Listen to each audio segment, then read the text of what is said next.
At the beginning of the season, it felt like the Denver Broncos were trying to replace this player. Now, they may be in line to extend him. When Denver selected Jahdae Barron with the 20th overall pick, it felt like Jaquan McMillan, the starting nickel, was going to lose his job. Jaquan played some really good football after becoming a starter in 2023. Even though he still played well in 2024, I'd argue his production took a step backwards. With Barron coming in, it was looking like Jaquan was going to have to fight for a spot on this roster. Instead, he came into training camp with a fire lit under his ass. The media asked about him possibly losing his job, and he said, "Not so fast, J-Mac gonna J-Mac." And it wasn't anything that Barron did or didn't do to not earn that job.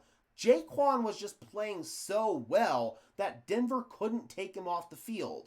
He looked good in training camp, he looked good in the preseason, and it was his job very clearly once we went into week one. He's rewarded Denver for making that decision. He's had 4 sacks as a blitzer from the nickel position, including 2 on Patrick Mahomes in the game yesterday, both of them coming in key situations. The first one on the Hail Mary attempt at the end of the first half, and then the second one on the Chiefs' final offensive possession on 3rd down. That forced Kansas City to punt, and Denver got the ball back, and they were able to run the clock out and kick the game-winning field goal with Will Lutz. Jaquan also had an interception in this game. It wasn't just this game, though. Jaquan has been playing at this level pretty much all year long. I want to go ahead and bring in his stats on the season.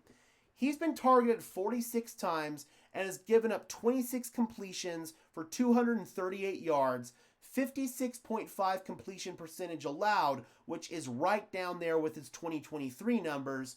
Career lows in both yards per completion allowed and yards per target allowed. He's allowed just 1 touchdown on the season, the 4 sacks, and yesterday's interception on Patrick Mahomes. That is really high-end production for a nickel corner. And this is 2025, people. The nickel corner position is a starting position at the NFL level. It very much is. You come over here and look at PFF coverage grades, which I know aren't everybody's cup of tea, but I always like to say this. They're a good baseline tool to evaluate players based on their film. It's the best tool that we have, so go ahead and take with it what you will, or take from it what you will, I should say. Talanoa Hufanga, he's got an 81.1 coverage grade. That's the best on the team and best in terms of the DBs that see playing time. Pat Surtain, second best with a still really good 66.1.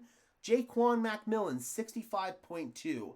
That is a very, very, very good PFF grade, and it's the 3rd best in terms of DBs who see playing time, and it's the 2nd best in terms of corners.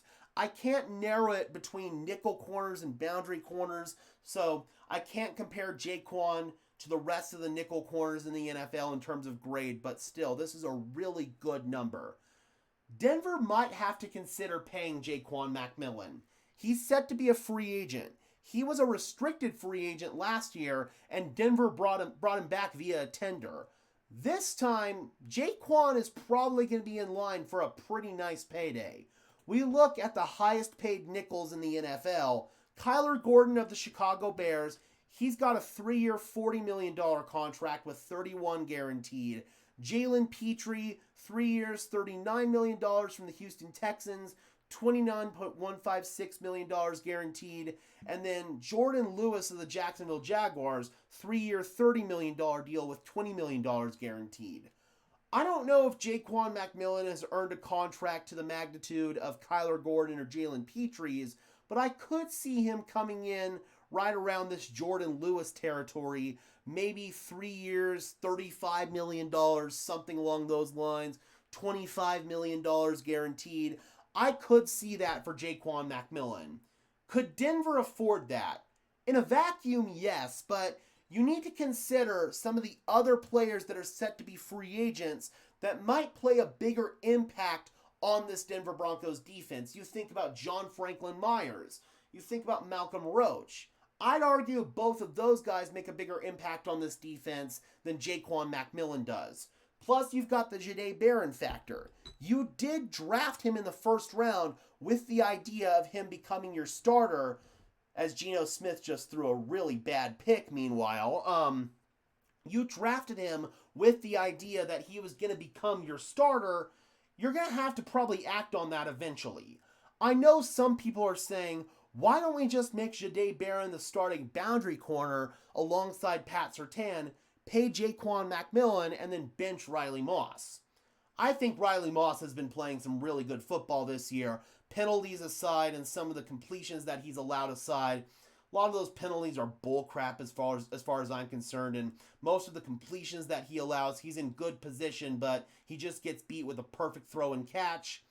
I can guarantee you that Jahdae Barron would be under the same spotlight that Riley Moss is currently under if he took over as the starter.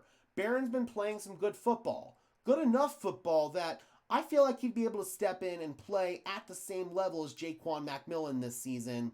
And he might even have a higher ceiling, or he probably does have a higher ceiling than Jaquan McMillan as the nickel player.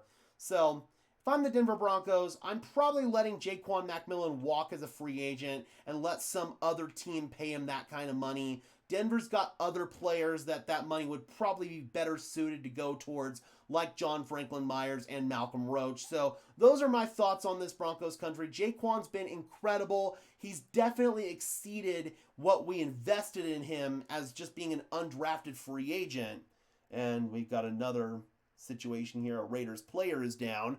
Anyway, Jaquan's definitely exceeded his investment that the Denver Broncos made in him. So I feel like at the end of the day, letting him walk, possibly getting a compensatory draft pick, and letting Jahdae Barron become the starter at the nickel position, that's the right move for the Denver Broncos. But I want to know your thoughts in the comment section below, Broncos country. Do you think that the Denver Broncos should extend Jaquan McMillan, or do you trust Jahdae Barron long-term as the starting nickel? I would love to hear from you as always. Be sure to leave a like on this video as well as subscribe and ring the bell so these videos appear in your notification feed. Those are both free and easy ways to show your support. It helps tell YouTube's algorithm to push us out, and it helps us get seen by more and more members of Broncos country just like you and me. Additionally, if you guys want to go above and beyond in supporting the channel, please consider becoming a channel member today. I would really appreciate it. The link is in the description below as well if you want some extra perks and incentives in exchange for helping me out, helping the channel grow, and helping improve the production quality of this content. Alright guys, and until next time, I'm your host Gage Madrid, saying peace out.